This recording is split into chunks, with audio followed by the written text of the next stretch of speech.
माँ की बातें। श्री श्री शरचंद्र घटक से वार्तालाप।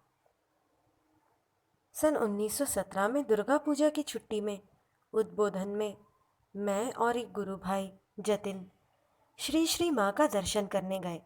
हम लोग माँ के लिए 2 वस्त्र ले गए थे। दोनों वस्त्रों को माँ के श्री चरणों में रखकर हम लोगों ने प्रणाम किया। माँ ने आशीर्वाद देते हुए कहा, बेटा, तुम लोगों की माली हालत ठीक नहीं है, फिर ये कपड़े क्यों दे रहे हो?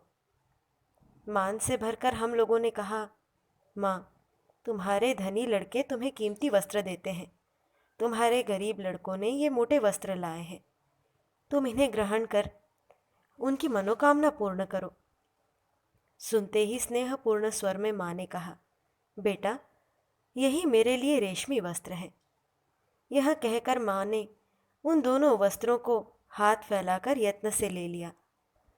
माँ दाँत के दर्द से खूब कष्ट पा रही थी।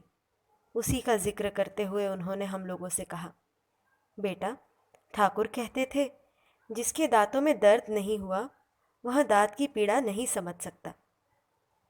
सन 1918 में मैंने रांची में ठाकुर उत्सव के पहले माँ को पत्र लिखकर आशीर्वाद मांगा था कि उत्सव अच्छी तरह संपन्न हो जाए।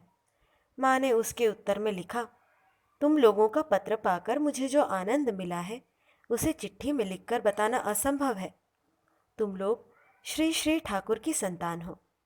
तुम्हारे इस सत्कार्य में वे स्वयं सहायक होंगे, इसके लिए तुम्हें भय चिंता की बात नहीं है। सन 1919 के जेठ के महीने में मैंने जयराम बाटी में माँ से पूछा, माँ, ठाकुर से मन ही मन प्रार्थना करने से क्या वे सुनते हैं? और तुमसे न कहकर क्या केवल ठाकुर से कहा जा सकता है? उसके उत्तर में माँ ने उत्तेजित स्वर से कहा, यदि ठाकुर सत्य हैं तो वे निश्चित ही सुनेंगे। इस बार मैं श्री माँ की चरण वंदना कर जयराम बाटी से चलते समय उनसे बोला, माँ, यदि दिन में बैलगाड़ी नहीं मिली तो कोतलपुर से पैदल ही विष्णुपुर चला जाऊंगा। माँ ने कहा, बेटा, शरीर को और क्यों कष्ट दोगे, गाड़ी अवश्य मिलेगी। माँ की बात सत्य हुई, मुझे गाड़ी मिल गई। माँ के देह में रहते यहाँ मेरा अंतिम दर्शन था।